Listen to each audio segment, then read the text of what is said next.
গ্রামে মিনু নামের এক মেয়ে বাস করত। তার মুরগির বাচ্চা খুব ভালো লাগতো, তাই সে আশেপাশের প্রতিবেশীদের মুরগির বাচ্চা নিয়ে খেলা করত।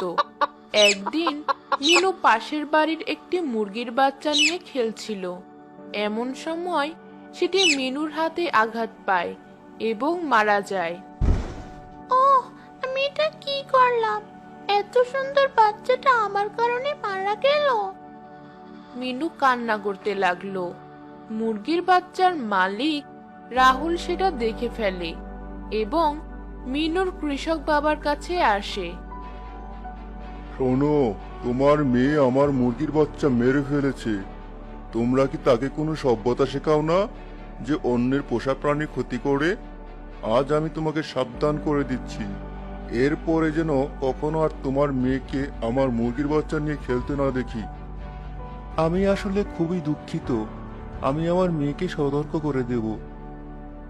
তুমি দেখলে তো আমাদেরকে লোকটি কত কত কথা শুনিয়ে গেল।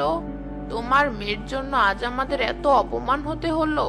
তুমি কি নিজের মেয়েকে খেলার জন্য মুরগি কিনে দিতে পারো না? এখনো আমার ক্ষেতের ফসল পাকেনি, আমার হাতে অত টাকাও নেই যে তাকে মুরগি কিনে দেব। আর ছোট বাচ্চা কেউ বিক্রিও করবে না, কিনলে আমাকে মুরগি সহ বাচ্চা কিনতে হবে। দেখে আমি কোনো ব্যবস্থা করতে পারি কিনা। এরপরে একদিন মিনুর মা কিছু টাকা ধার করে মিনুকে একটি মুরগি কিনে দেয়। এই নাও মিনু, তোমার নতুন খেলার সাথী। ও কিছুদিন পরেই ডিম দিবে, আর সেই ডিম থেকে যে বাচ্চা হবে তা দিয়ে তুমি খেলতে পারবে। আমি তোমাকে অনেক ভালোবাসি মা। তুমি আমাকে আজ অনেক খুশি করেছো, এজন্য তোমাকে অনেক ধন্যবাদ। মিনু মুরগিটা নিয়ে বাইরে যায় এবং যে লোকটি তাকে মুরগির জন্য অপমান করেছিল তাকে বলে, তুমি আমাকে সামান্য মুরগির বাচ্চার জন্য ধমকাচ্ছিলে, অপমান করেছিলে। আমার মুরগির বাচ্চা হলে তা দিয়ে আমি তোমার সেই ঋণ শোধ করে দেব। এরপর দেখতে দেখতে একদিন মিনুর মুরগি ডিম দেওয়া শুরু করে। দেখা গেল মুরগিটি প্রতিদিনই ডিম দেয়। যেখানে একটি দেশি মুরগি দিনে একটি ডিম দেয়, সেখানে মিনুর মুরগি দিনে 5টি করে ডিম দিত।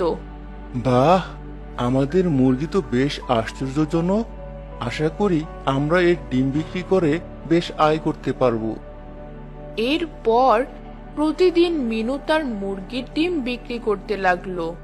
এদিকে কিছু ডিম মিনু বাচ্চা হওয়ার জন্য আলাদা করে রেখেছিল, তা থেকে বাচ্চাও হয়ে গেল।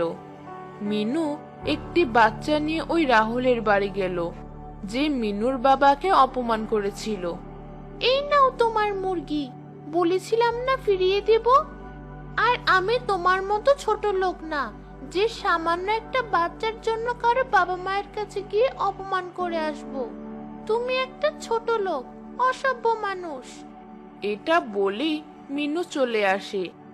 রাহুল দূর থেকে চেঁচিয়ে বলে, আমাকে অপমান করার পরিণতি খুব তাড়াতাড়ি টের পাবে মিনু। হা হা হা, অপেক্ষা করো, আমি তোমার একথা মনে রাখবো, সময় মতো বুঝবে।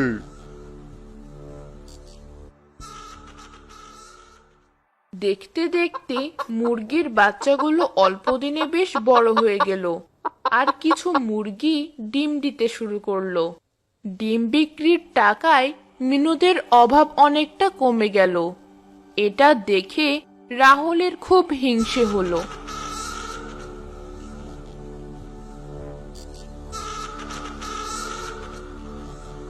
একদিন রাহুল মিনুদের বাসায় রাতের বেলা আসে এবং সবকটা মুরগির গলা কেটে হত্যা করে দিয়ে যায়। সকালবেলা মিনু মুরগির ঘরের কাছে গিয়ে দেখতে পায় সব মুরগি কে যেন মেরে ফেলে দিয়েছে। মা, বাবা, তোমরা কোথায়? দেখে যাও কি হয়েছে। কি হয়েছে মিনু? আমাদের মুরগিগুলোকে কে যেন মেরে ফেলে গেছে। রাহুল দূর থেকে এটা দেখে হাসতে লাগলো।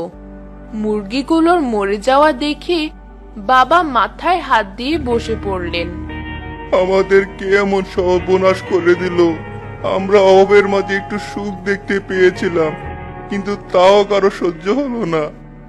এরপরে মিনু নদীর পাড়ে গিয়ে মন খারাপ করে বসে রইল।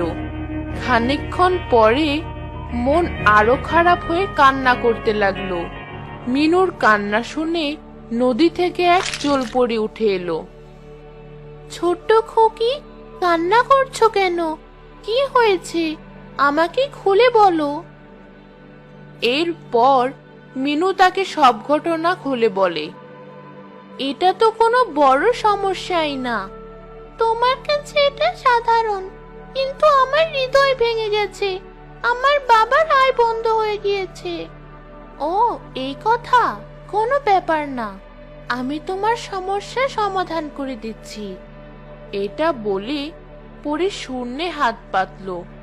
এমন সময় একটি মুরগি তার হাতে চলে এলো, যেটা দেখতে মিনুর মুরগির মতোই ছিল। এটা তো আমার মুরগি। হ্যাঁ, তবে কিছুটা ভিন্ন। সেটা কেমন? আগের মুরগি তোমাকে অনেক ডিম দিত, কিন্তু এই মুরগি তোমাকে মাসে একটি ডিম দিবে। তাহলে এই মুরগি আমার লাগবে না, এটা দিয়ে আমার কিছুই হবে না। আমাকে আমার আগের মুরগি ফেরত দাও।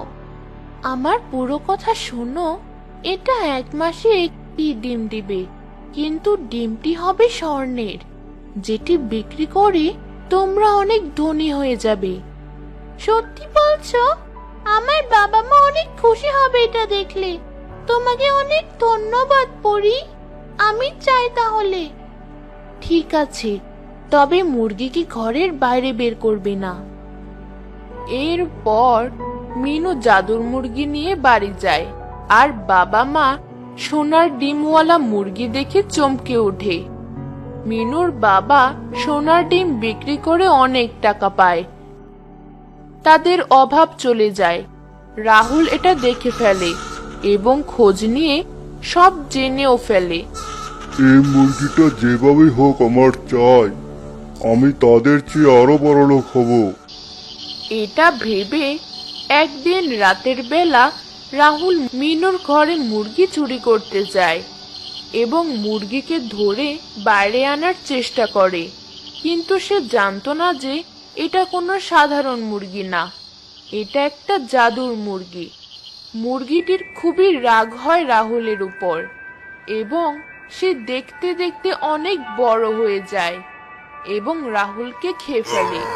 এরপর আবার মুরগিটা আস্তে আস্তে ছোট হয়ে যায় আর স্বাভাবিক হয়ে যায়, কিন্তু কেউ কোনো কিছুই টের পেল না। পরদিন থেকে রাহুলকে আর গ্রামের কেউ খুঁজে পায় না।